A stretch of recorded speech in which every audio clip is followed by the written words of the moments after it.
welcome.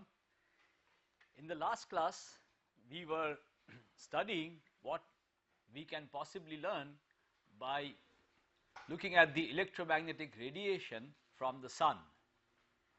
And what we saw was that the electromagnetic radiation from the sun peaks at around 5,800 at around it has an effective temperature of around 5,800 Kelvin, and if you look at the spectrum, it peaks at around yellow, and in the region around the peak where the bulk of the radiation energy is localized in frequency, it is well described by a black body Planckian spectrum with a temperature of around 5,800 Kelvin. That was the first thing. The second thing that we learned was that the radiation originates from a thin shell. Well, it originates from a surface, it effectively originates from a surface where the optical depth reaches unity. So, we are looking from here, and the radiation originates from a surface of the sun inside the sun where the optical depth is of the order of unity. So, it originates from a thin shell around this, and the thickness of this is extremely small. It is around 0.1% of the total radius of the sun, and this is called the photosphere.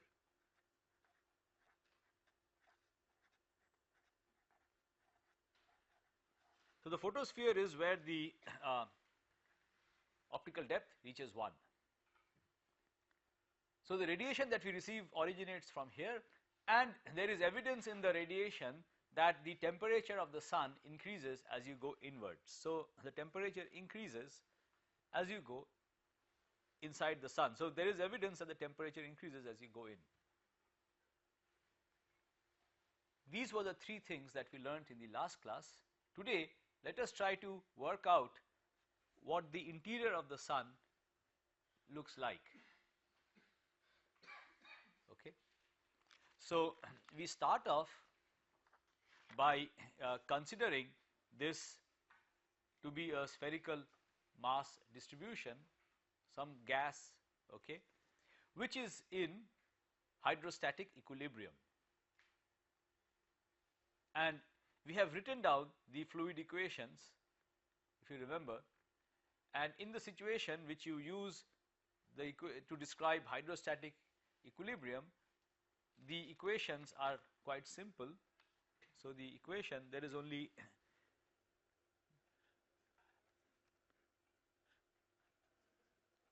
so in hydrostatic equilibrium, the pressure gradient divided by the density should be equal to rather this plus the force per unit mass F. These two should be balanced.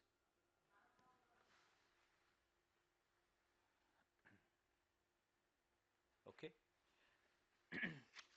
Now, the situation that we are dealing with, the force per unit mass on any element of this fluid is essentially the gravitational force. So, we can represent the gravitational force in terms of a potential.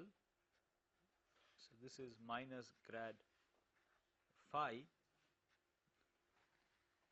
where the potential satisfies the Poisson equation.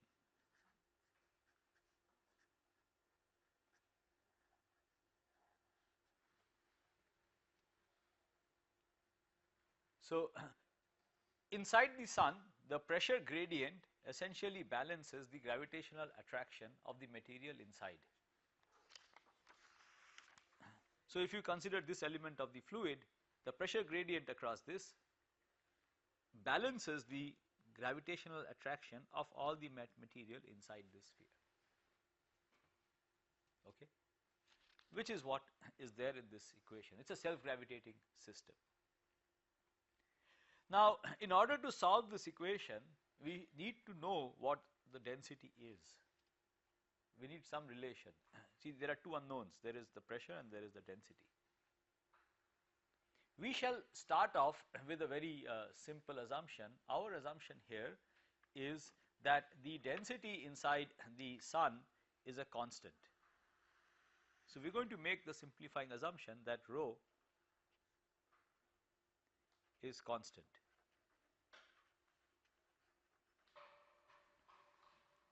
So let us estimate the value of the density of the mean density of the sun, and we will assume that this value is there throughout. It is a rather simplifying assumption, but we can make some progress with this. So this value of the mean density is the mass of the sun, which I have already told you the value, divided by the volume of the sun, which is 4/3 pi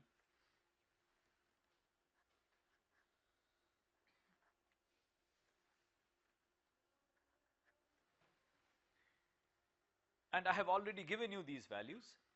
So we will assume that this density holds throughout the entire sun,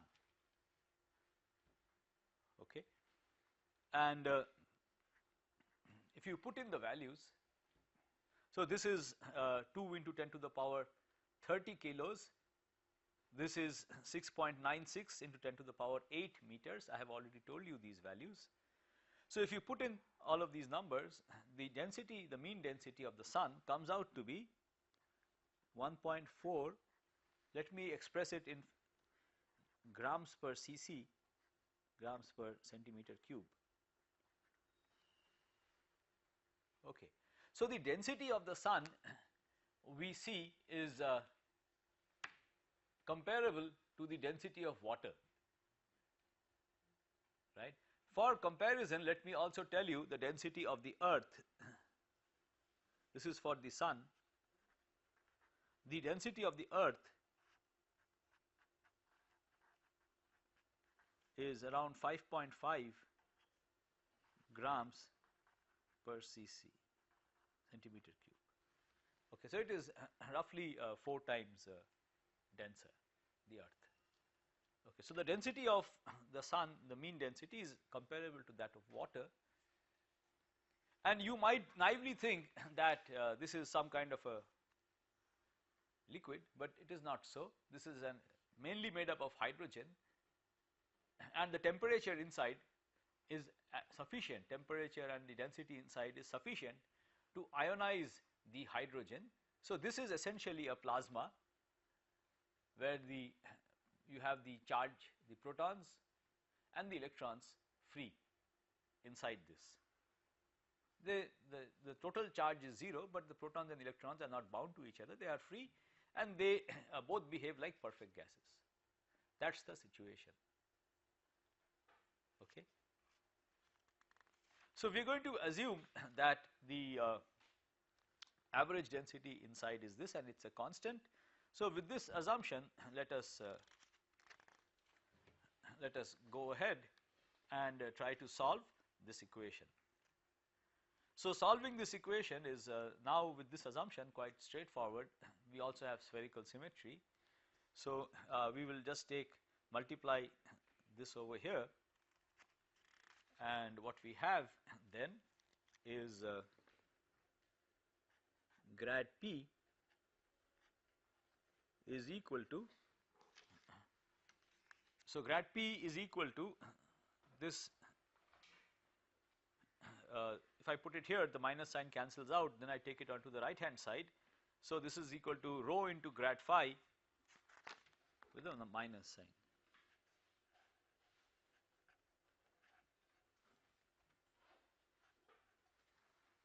Further, I could take a divergence of this, and we are led to the equation that del square P. Now we have assumed that rho is a constant, so I can take it outside. So I have del square of phi. So this is equal to minus 4 pi g rho square. And we can write this in spherical polar coordinates. So if I write it in spherical polar coordinates, what I have is 1 by r squared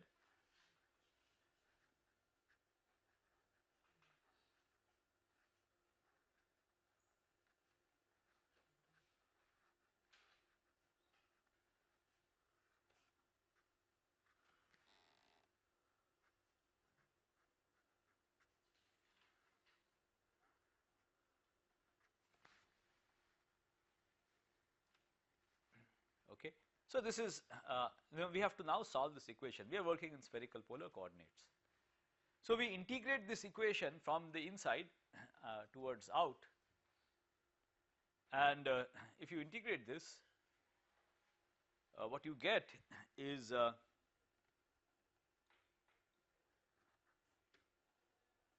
this will be r squared here, 1 by r squared d by dr r squared. So this is the Laplacian operator in spherical polar coordinates. Okay. So what we can do now is we can multiply this with r square and integrate it once. So if I integrate it once, I will get r cube by 3. So what this gives us finally then is r square dr p is equal to minus 4/3 pi g rho square r cube. Right. So what I have done is I have taken the r squared there and integrated over r. So that gives me r cube by 3. Then this I can again divide by r square, and so that will give me a factor of r, and then I integrate it, so it will give me half r square. So finally the pressure is equal to minus 4/3 pi g rho, sorry, the r square, and this will not be 4, it will be 2. So it is minus 2/3 pi g rho square r square plus a constant of integration k. Right, that is the pressure inside the sun in this simple model.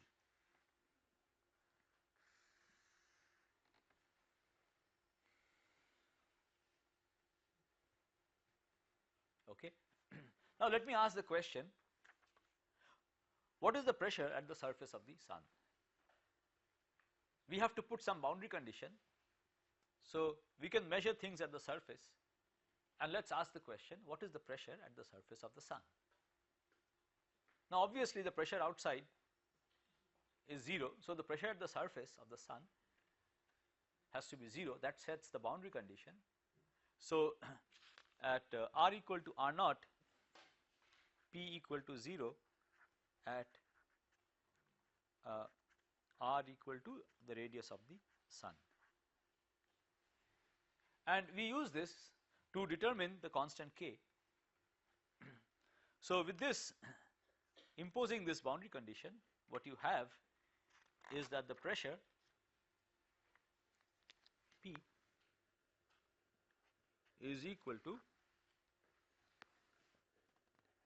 2 by 3 pi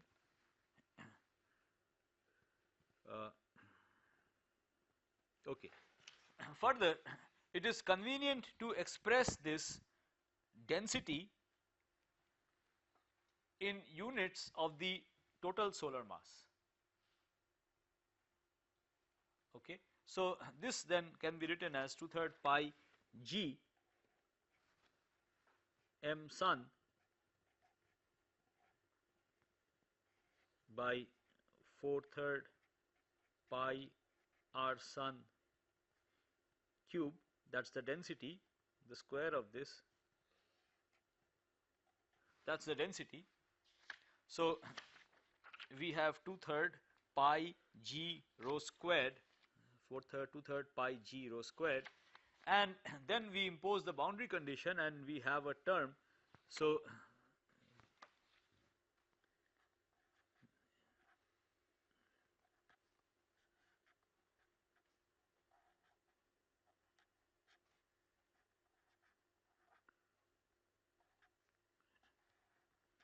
right. So this is the pressure inside the sun. So you can see that this, all of this into 1 is the constant of integration, and this term into all of this is essentially just this. Okay. So we have written it like this, and you can, it is now very clear that when the radius r goes to the radius of the sun, the pressure vanishes. Okay. Now we will use this to calculate the pressure at the center of the sun. We want to calculate quantities inside the sun. So let us use this to estimate what the pressure at the center is.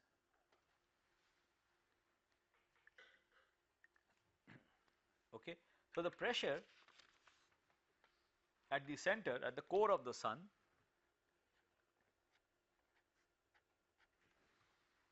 according to this, then has a value. Let us see how much it comes out to be. So you have 2/3 here, and in the denominator you have 16 by 9. So a factor of 3 remains in the numerator, and here you have 16 and here you have 2, so a factor of 8 remains here, and you have a factor of pi also in the denominator. So that takes care of all the numerical coefficients, and then we have g m squared, the mass of the sun squared, by r to the power of, so here we have r to the power of 6, the radius of the sun, and here we have the radius of the sun squared. So this is r sun to the power of 4. That is the pressure at the core of the sun, using this simple approximation assumption that the density is constant throughout. Okay, so we have an estimate for the pressure at the center of the sun, and it comes out, it is expressed in terms of just the Newtonian, the universal gravitational constant, the mass of the sun, and the radius of the sun. It depends on just these 3 things, and there is a numerical coefficient outside. So you now put in the values, we can put in the values of g, the mass of the sun, and the radius of the sun, and if you put in the values, we get an estimate of the pressure at the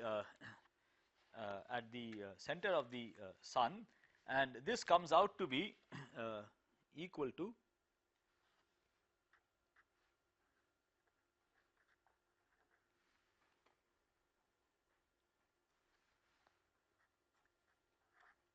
14 newtons per meter square. I will ask you to yourself check this, just put in the numbers and just calculate this, check it for yourself. Okay. So this is an estimate of the pressure at the center of the sun. Now I should point out that in this expression we have made some drastic assumptions, and these drastic assumptions give us this result. Now in this result, this numerical factor depends crucially on the assumptions that you make. If you had assumed some density profile, then this numerical factor would have been different. Okay. So a more realistic estimate will give us some other numerical factor over here, but this part will more or less be the same. Okay. So this is an order of magnitude estimate of the pressure. It's not a real, so you should not take this very literally. It's an order of magnitude estimate of the pressure. Say it will be within 10 or 100 times the actual pressure inside the sun, but it gives us some feel for what the pressure is. Okay. And this is the value that you get. For comparison, let us also estimate the pressure at the center of at the Earth's surface.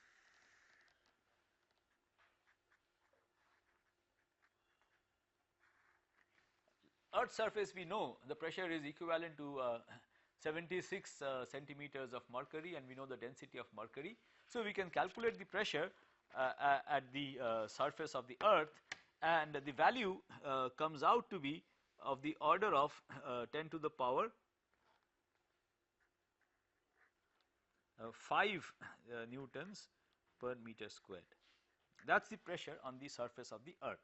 So you see there is a considerable, it is considerably larger, many orders of magnitude larger than the pressure at the surface of the Earth. Okay, it is enormous pressure that you have at the center of the sun.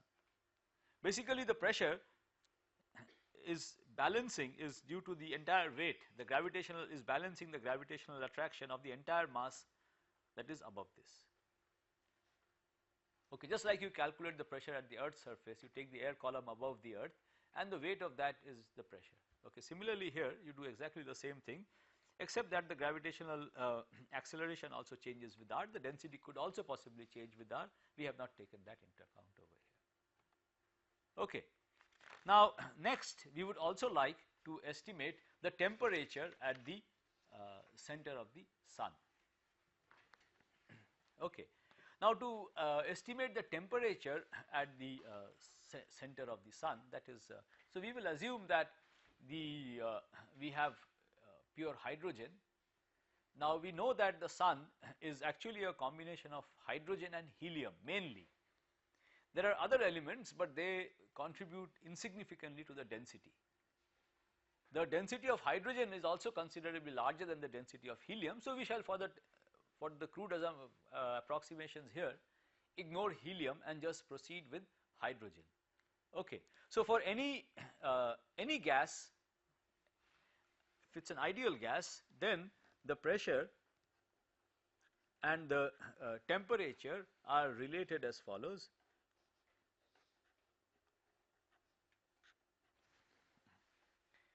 It is equal, the pressure is the number density of particles into the Boltzmann constant into the temperature. So if you know the pressure, you can, and you know the number density, you can determine the temperature.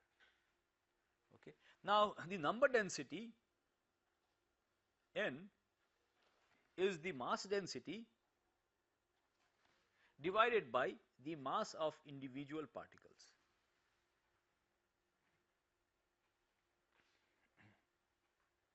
Okay.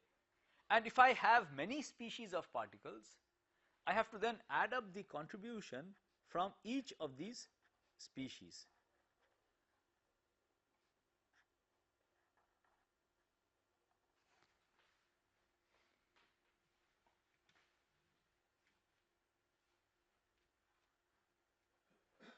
Now we write this number density of particles N as the density of the gas divided, so if it by the mass of one hydrogen atom.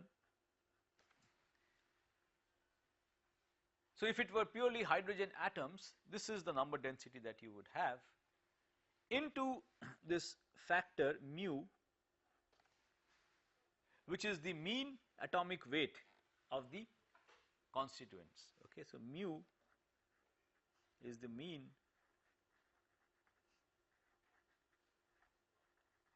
atomic weight, right. So essentially what we have done is we have written the sum rho I mi as equal to the sum rho I, this gives me the total density divided by mh into mu, right. That is what we have done. The total, if there are many components, the sum of each, the density of all the components is the total density rho, and the number density we have expressed like this. So it is the total density divided by the mass of hydrogen atom divided by the mean atomic weight. Okay, so we have just expressed this term like this, right. So from here we see that mu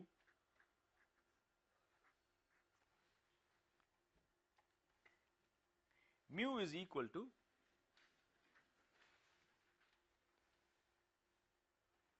now the mean density is the number density of each species into the mass of each species, that is rho, divided by this is the number density of each species, the sum over that. So it is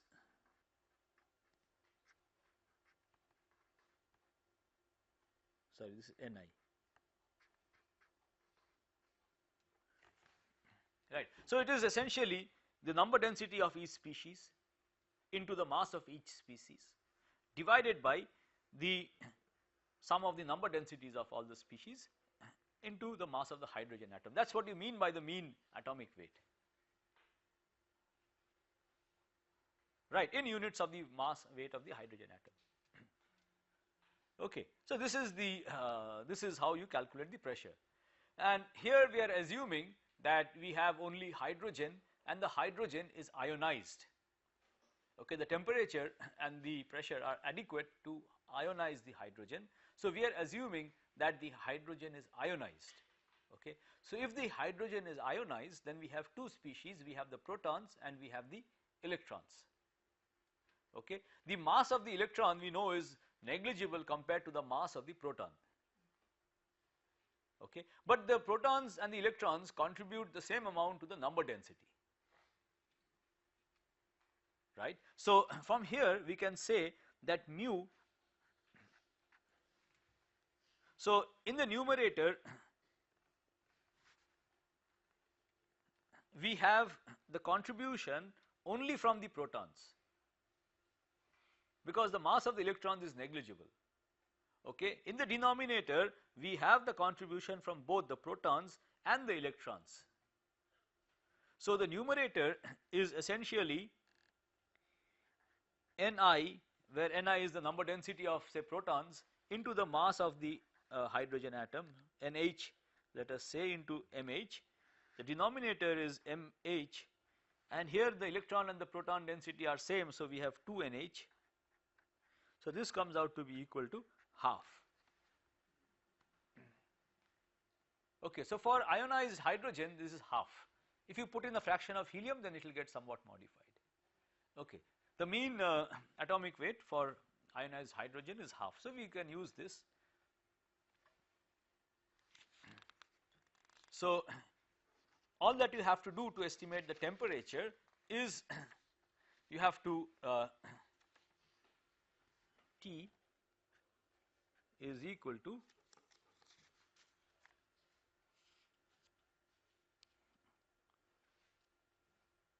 so the temperature is equal to mH mu P by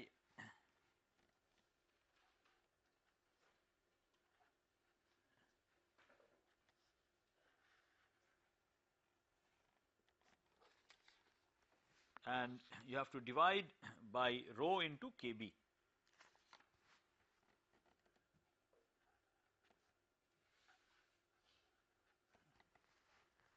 That this gives the temperature. So we can now use the pressure that you have calculated to calculate the temperature inside the sun, and we can use this to calculate the temperature at the center of the sun. So let us take this and estimate the temperature at the center of the sun. So you put in the values of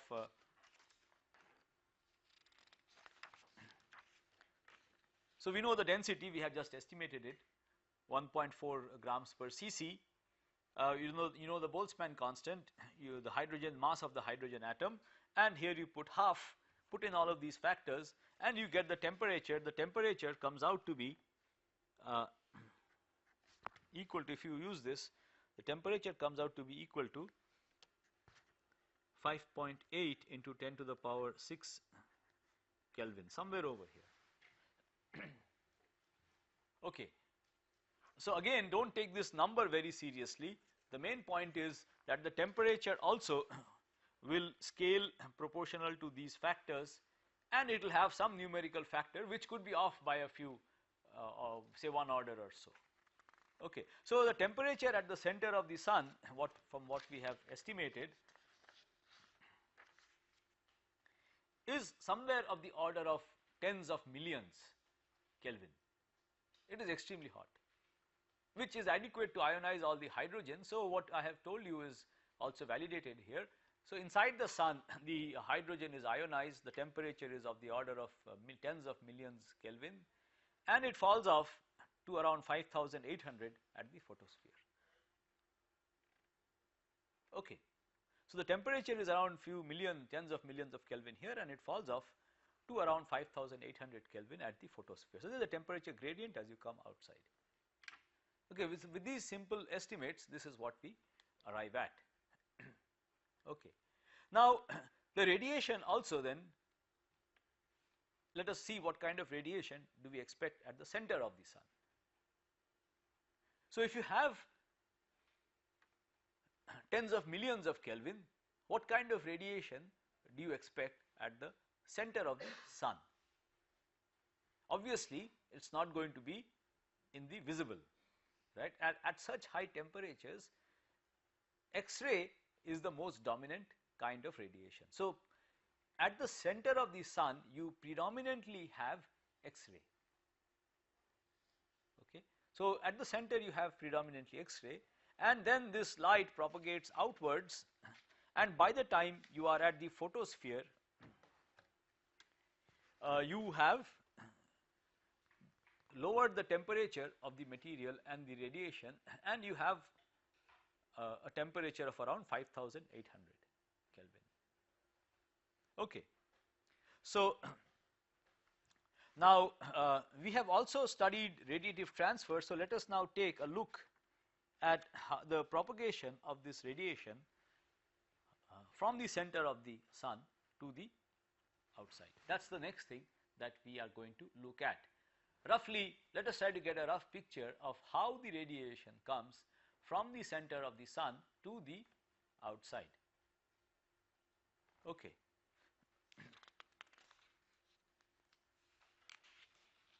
So, that is the next question that we are going to look at. And if you are looking at the propagation of radiation, now this radiation is going to scatter with matter, and the matter that we have here is essentially protons and electrons. These are charged particles. So, so electromagnetic radiation interacts with charged particles, we know that. So, there is going to be scattering of the radiation from these charged particles. Okay. And this scattering, in general, there will be energy transferred in this scattering. The scattering could be elastic or inelastic. Now, here we know that the radiation loses energy as it propagates through this medium. So, we know that the radiation, the scattering is going to be in general both elastic and inelastic. We also know this from other considerations. X-ray, when you scatter of electrons, you know that there is going to be Compton scattering, and which is inelastic. It can lose energy to the electron. You could also have inverse Compton scattering. Okay. So, there is energy transfer and between the electrons and the radiation, and the matter, as the radiation propagates, it loses energy, transfers energy, exchanges energy with the matter, and it slowly comes out. Okay. So, we will have both elastic. So, the radiation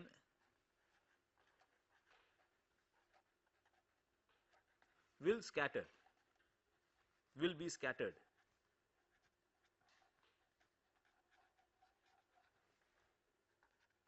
by the electrons and by the protons, right, by the ions both. The electron obviously is going to contribute more than the ions, but both of these effects are going to be there, and this will be both elastic and inelastic.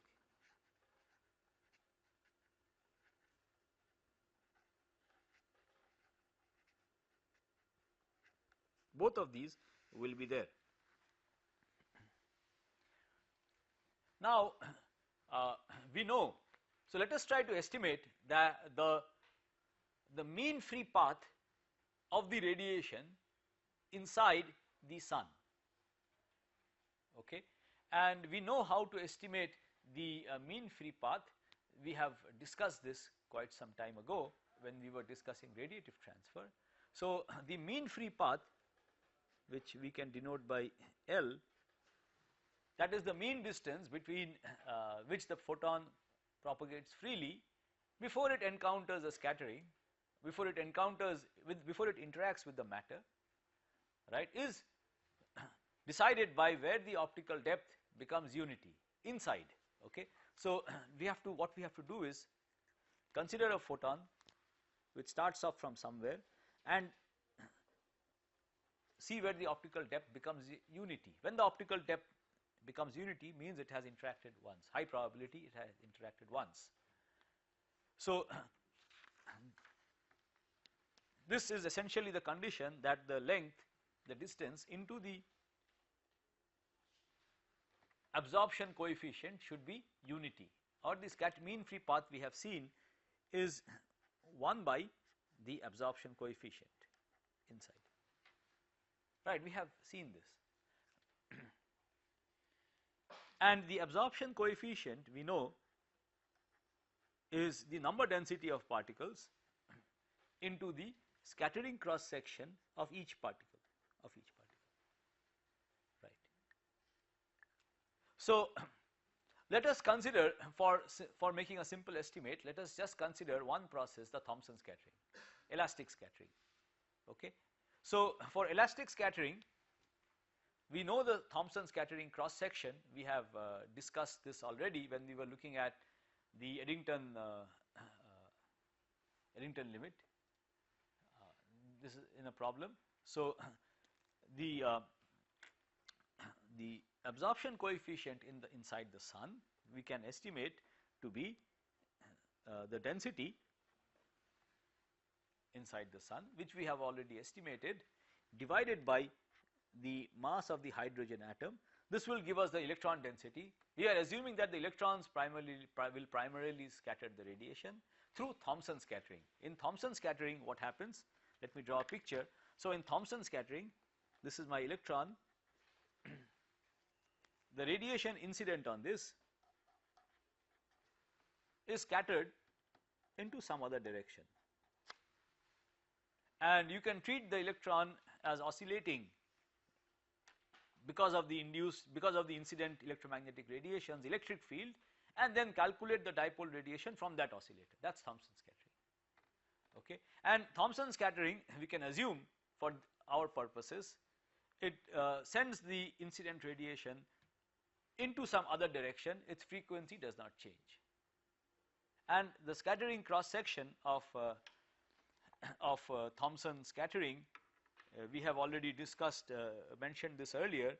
It has a value for Thomson scattering,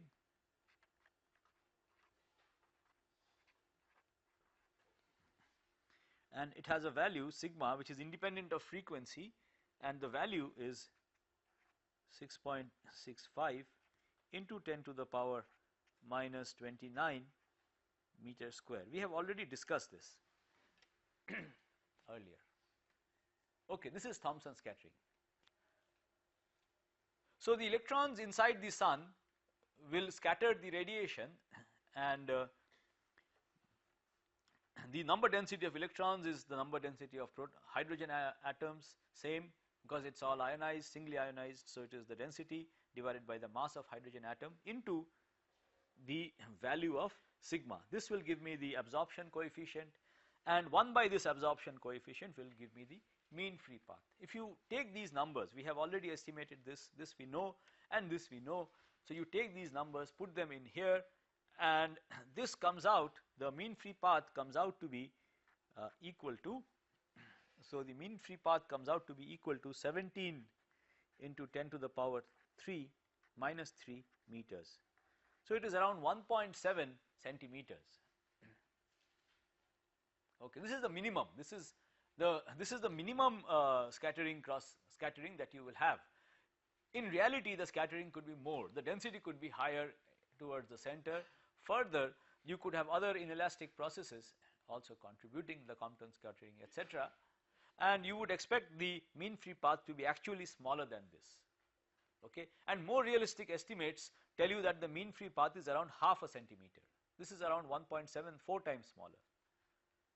Okay, but we can take this and get some order of magnitude estimate. So what do we learn from this? What we learn is that the photon from inside has to propagate over a distance which is 10 to the power 8 meters, 6 into 10 to the power 8 meters, to get out, and then finally it comes to us. it can only propagate around a centimeter before it gets scattered by electrons. And as a consequence of this scattering, the electron that is propagating outwards will now be, after scattering, will now be propagating in some other random direction. And so the picture is that the photons which come out get kicked back and forth randomly many times, okay, at these intervals, at roughly 1 centimeter intervals, and they have to keep on getting kicked around like this, and they make their way slowly out by such repeated kicks, random kicks. Okay, that's the picture. So we will now try to estimate some other, let us try to make a more quantitative description of this. Okay. Now we have studied radiative transfer, so let us see what happens if you try to use radiative transfer to describe this process of scattering. Okay. So we are going to assume that the scattering is isotropic.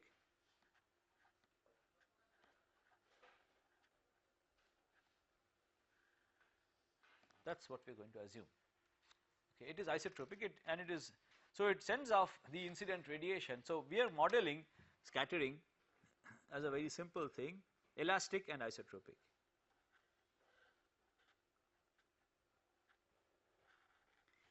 So the scattering is being modeled as follows.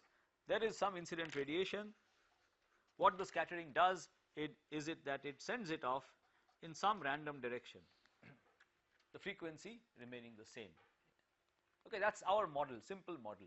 The real scattering process could be more complicated. It could be anisotropic. The probability of it going, the scattered radiation going in different directions could be direction dependent. It could also be inelastic, but let us just make this simple kind of thing. Okay, for this simple kind of with this scattering, we have already seen the absorption coefficient alpha nu is the number density into sigma nu. Okay, and we can then write down the radiative transfer equation. It is d by d tau, the specific intensity, is equal to minus I nu plus the source function S nu. Now we know how to calculate tau, we just did it. What we have to now look at is the source function. Now here in scattering, the scattered radiation that is scattered from this direction will be a source in some other direction, because the radiation that comes in goes out in some other direction. Okay. So let us ask, what is the emission coefficient J nu.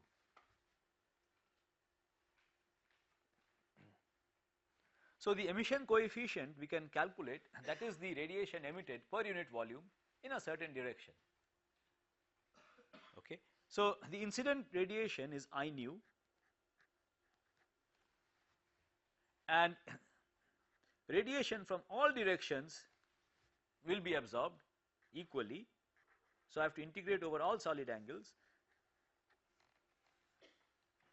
and it will be going out equally in different solid angles. So I have to divide by 4 pi and multiply this with n into with basically alpha nu.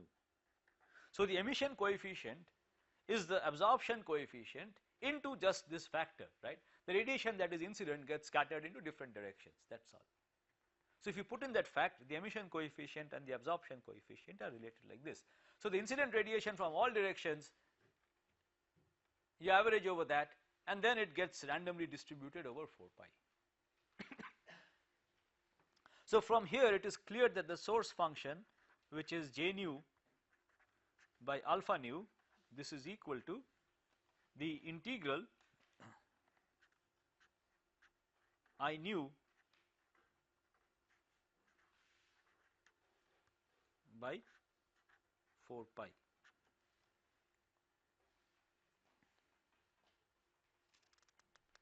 So in the presence of scattering, the radiative transfer equation essentially looks like this.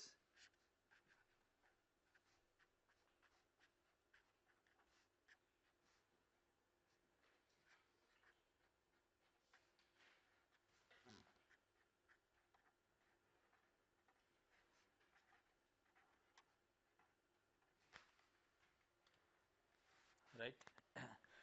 So what is the difficulty with such an equation? Let us consider that I am trying to follow the evolution of the light along a particular ray, and I am looking at it at this point here, at this value of tau. Now if I want to study what happens when I go from here to here, specific intensity from all directions over here, because all of these can get scattered into this direction. So I cannot solve my radiative transfer equation separately for one ray.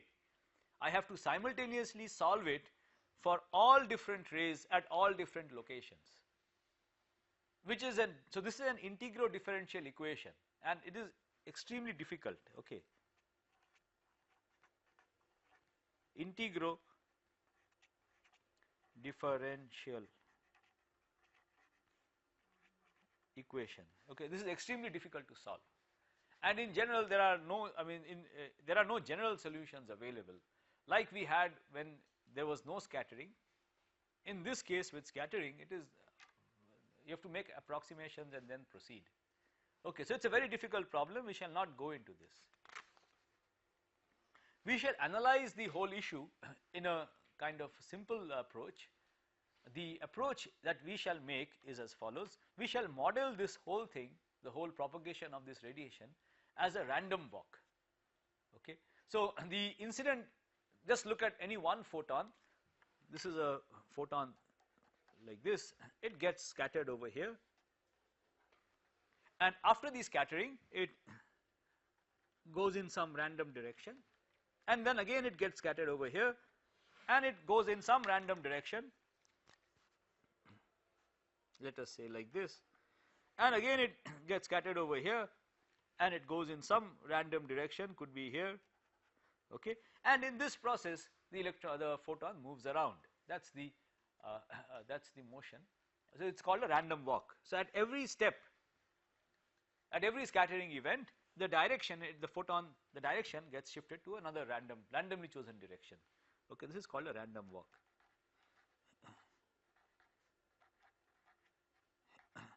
Well, you can think of it as a drunkard who sets out from the pub and wants to go home, and his steps are all random, okay. There is a probability that he will reach home, but it's a difficult thing, okay. It's a difficult task.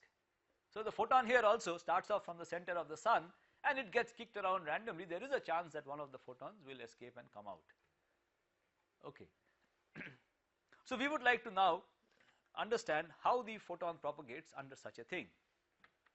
To understand this, to analyze this, let us consider a random walk in one dimension.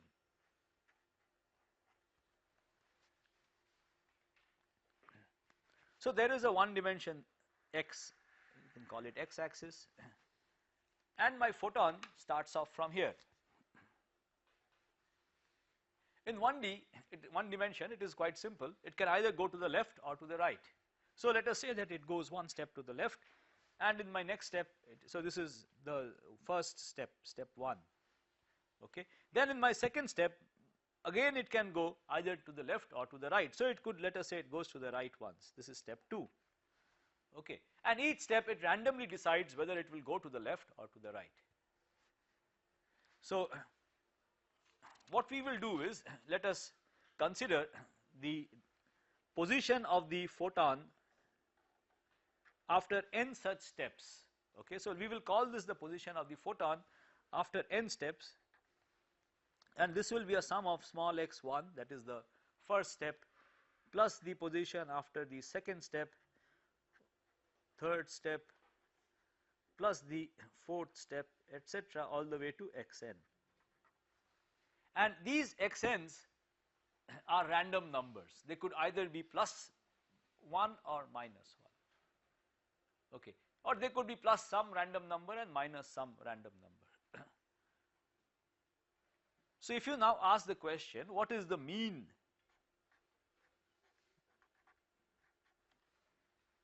So random numbers can be generated, I could have many realizations of this, right. At each step I generate a random number and determine the new position. I can do this process many times and ask what is the expected position of the photon after n steps. Okay. Now each of these are random numbers, so their average, which are equal probability of being positive or negative, so the average of x1, average of x2 are all 0. Okay, so the mean position displacement is 0. But if you ask the question, what is the mean square displacement? So let us look at xn squared.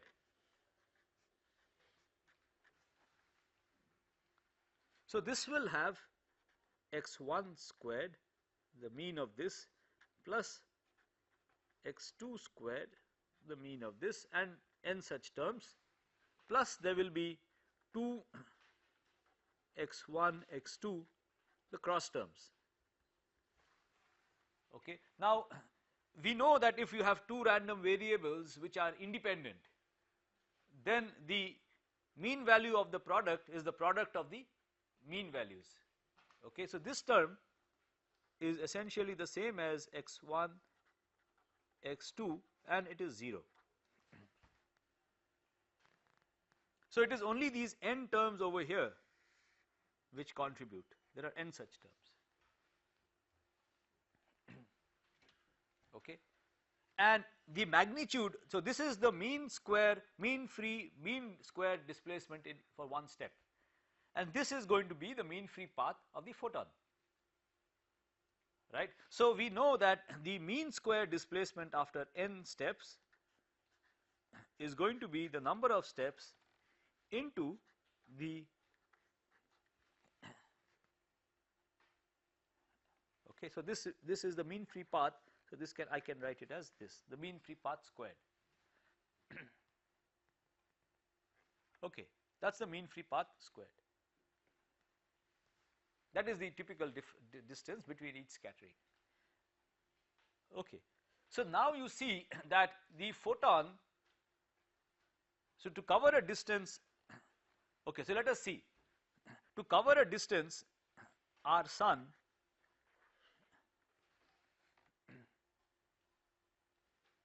the photon will need our sun by the mean free path,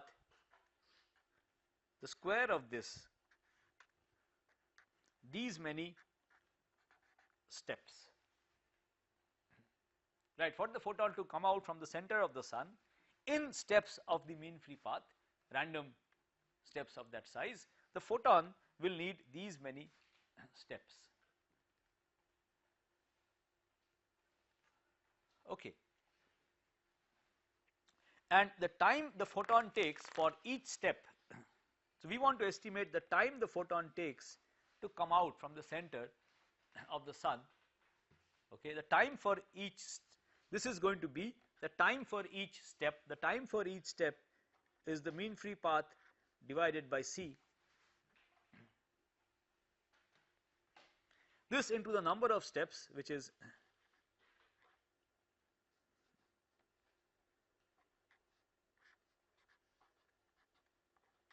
will give me the time the photon takes to come out. Okay, the photon does a random walk inside the sun, and finally at some time it will be out in the course of this random walk.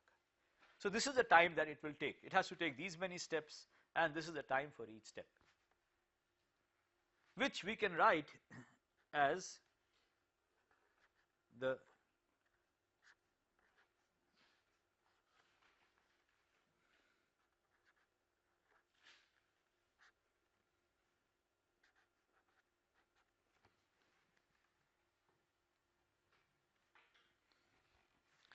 this is the time the photon would have taken if it travelled freely from the center of the sun out, and that time we know the radius of the sun is roughly 2 light seconds.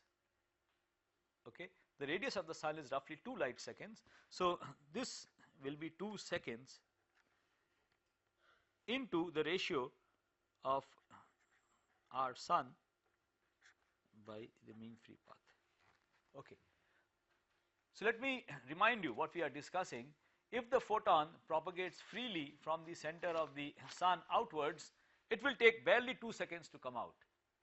But it cannot propagate freely. It has to. It gets scattered. after traveling roughly every centimeter, half a centimeter or whatever, 1.7 centimeters, it changes direction. As a consequence, it takes much longer, and the amount by which it gets increased is basically the ratio of the distance it has to cover to the mean free path.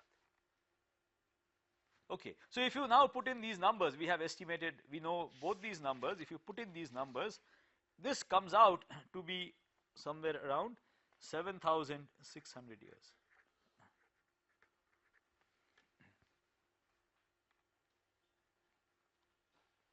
Okay, so it takes much longer for the photon to come out because it has to slowly diffuse out from the center through repeated scatterings. Okay, let me also remind you that the estimate that we have made is an underestimate because I have underestimated the scattering cross section. A more realistic estimate is 4 times this, and it will be around 30,000 years. Okay, so if I take the right scattering cross section and the densities, the time it takes, the mean free path actually goes down, it is around half a centimeter, and the time it takes is around 4 times, so it is around 30,000 years. This is the time the photon takes to come out. Okay, so let me briefly remind you what we have discussed today. Today we have learned that the center of the sun is an extremely hot, it's tens of millions Kelvin, and the pressure is also extremely high. The whole thing is an ionized gas, and from the center you expect X-ray and things like that, X-rays essentially, and these X-ray get scattered repeatedly inside the sun and it slowly diffuses out. That is how the radiation from the center of the sun reaches us. Okay. Now, an important question that we have not addressed is what is the source of this energy? And this is something that we have to look at, and we shall go into this in the due course as we progress.